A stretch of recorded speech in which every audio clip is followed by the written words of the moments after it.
మిత్రమా, కొందరికి వ్యంగ్యాలు, నిందలు, హేళన, తిరస్కారంగా మాట్లాడటం అలవాటు. తెలివితేటలుగా మాట్లాడుతున్నామని అనుకుంటారు. ప్రకృతిలోకి ఇలా నీచమైన వాక్కు పంపితే ప్రకృతి క్షమించదు. వాక్కు దుర్వినియోగం చేస్తే అదే వాక్కు ప్రతిఫలంగా తిరిగి వస్తుంది. ఏదో ఒకనాడు వాక్కు దుర్వినియోగం చేయడం వలన తీవ్రమైన వ్యధకి లోనై ఒకరిని బాధించకూడదనే సత్యం కన్నీరు కారుస్తూ నేర్చుకుంటారు. ఇదే కనులు, కాళ్ళు, ప్రతి ఇంద్రియానికి వర్తిస్తుంది. మంచి చేయలేకపోయినా చెడు చేయకూడదు. ఆస్తులు లేకపోయినా అప్పులు ఉండకూడదు కదా. మిత్రమా, ప్రతి ఆలోచన ఒక కర్మ, ప్రతి మాట ఒక కర్మే. చేతులు కాళ్ళతో చేసేవి మాత్రమే కర్మలు కావు. మనస్సుతో చేసే కర్మలకి ఎక్కువ ఫలాలు ఉంటాయి. మనస్సు ద్వారా చేసే కర్మ ఫలాలని ప్రతి ఇంద్రియం అనుభవిస్తుంది. వ్యాధుల వల్ల వచ్చే నొప్పులని మనస్సు వేదనగా మార్చి అందిస్తుంది. నొప్పుల వలన పడే బాధ కన్నా ఆ నొప్పి ఉందే అనే మానసిక వేదన మానవుడు అనుభవించి తీరుతాడు. ఇది ప్రారబ్ధ కర్మలో లేదు. మనం ఆ అనవసరమైన కర్మ అనుభవించనక్కరలేదు. ఇది కొత్త కర్మ అవుతుంది. మన జీవితంలో మనకి బాధ కలిగించే ప్రతి కర్మఫలాన్ని ఎలా ఎదుర్కోవాలా అని ఆలోచిస్తూ ఉంటాం.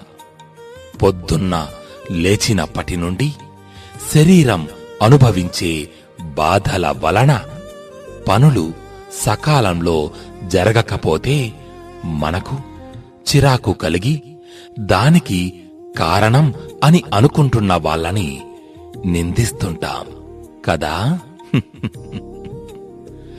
మనకు గౌరవ మర్యాదలు తగ్గాయని అహంకారంతో ఇతరులపై చిందులు వేయడం, మన మనస్సుకి హాయిగా ఆహ్లాదం కలిగేలా ఇతరులు మాట్లాడకపోవడం చేత వచ్చే కోపం, ఇతరులు మనకు నచ్చిన వాళ్ళని తిట్టడం, మనకు నచ్చని వాళ్ళని పొగడటం చేస్తే మనం క్రోధాన్ని అదుపులో పెట్టుకోలేకపోవడం వలన వచ్చే పోట్లాటలు.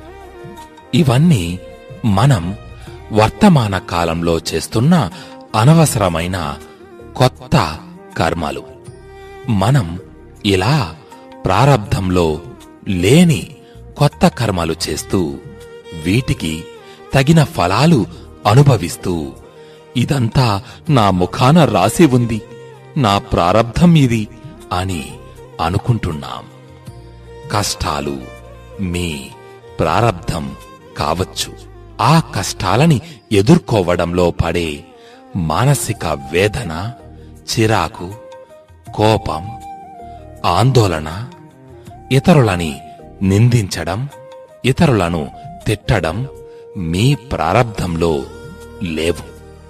ఈ సమయంలో మనం మనస్సుని, మాటని అదుపులో పెట్టుకోలేకపోవడం వలన దేనికి తగిన దుష్కర్మ ఫలం వెంటనో తరువాతో తప్పక అనుభవిస్తాము. మనస్సు, వాక్కు అదుపులో లేకపోతే ఫలాలు తక్షణమే వస్తాయి. మనస్సుని, మాటని అదుపులో పెట్టుకోగలిగితే ఈ బాధలు, వేదనలు ఏవీ రావు. మనం వీటిని అనుభవించనక్కరలేదు. శరీరం, ఇంద్రియాల ద్వారా అనుభవించేది బాధ, సంతోషం. మానవుడు మనస్సు ద్వారా అనుభవించేది వేదన, ఆనందం. మీ ఆనందం మీ చేతిలోనే ఉన్నది అనే విషయం అర్థం అవుతున్నది కదా. మన గతంలో మనం వాక్కుని దుర్వినియోగం చేస్తే ఇప్పుడు దానికి ప్రతిగా ఎవడో వచ్చి నానా మాటలు అని వెళతాడు. వాక్కు గనుక దుర్వినియోగం అయితే దానికి ఫలితం వాక్కు అనుభవించవలసి వస్తుంది. అదే వాక్కు శిక్షింపబడుతుంది.